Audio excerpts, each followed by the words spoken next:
world economy at the Aspen Institute, executive director of the Ukraine House Davos, and a proud Ukrainian American. It is my honor to introduce to you our next artist. But before I do, please allow me very briefly to introduce the Ukrainian national instrument, the Bandura.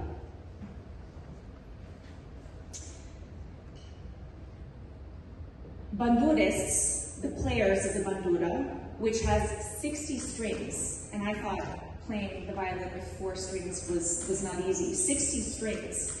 Banduras have for centuries been respected as carriers of Ukrainian culture, traditions, and history, which they passed down orally as they played their instrument. Bandurists are Ukrainian national bards.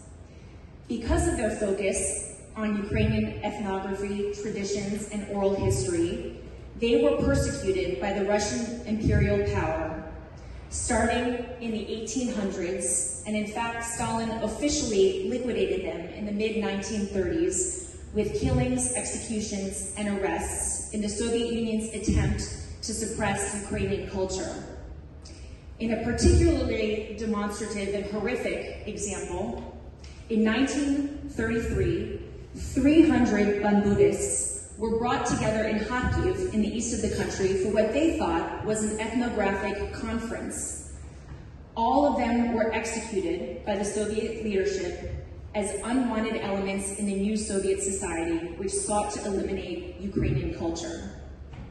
In this context, and against this historical background, it is my deep honor to introduce Larisa Pastuchiv. Through her music, she exemplifies the strength, the tenderness, the talent, and the patriotism of the Ukrainian woman, which we've seen play out so powerfully in the theater of war in Ukraine itself over the past 7 months, and indeed since the first Russian invasion in 2014.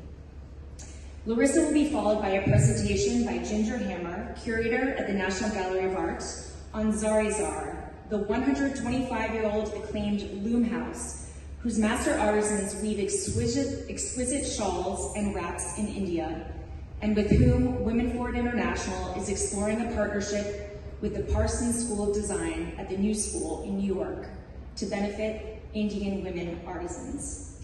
And now, Larisa Pastuchiv. Thank you, Larisa, for sharing your talents with us today. It's a special treat.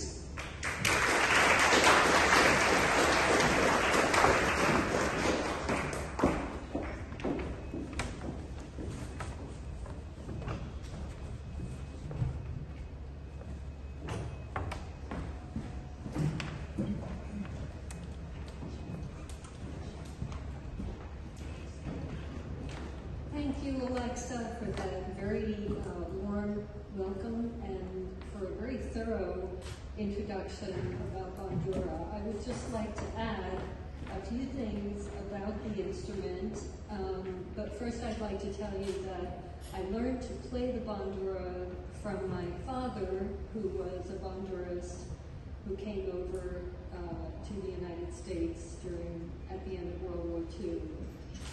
And he established a school of Bandura playing where I started out as the youngest in the school, and then ended up teaching as years went on. But the Bandura, I grew up in a household that was filled with my father's paintings, many reminiscent of the Ukrainian countryside and other thematic things of Ukraine. And the Bandura featured very strongly there. So in a sense, the Bandura is like one of my oldest friends. So it has a distinctive sound that stayed with me from my earliest memories.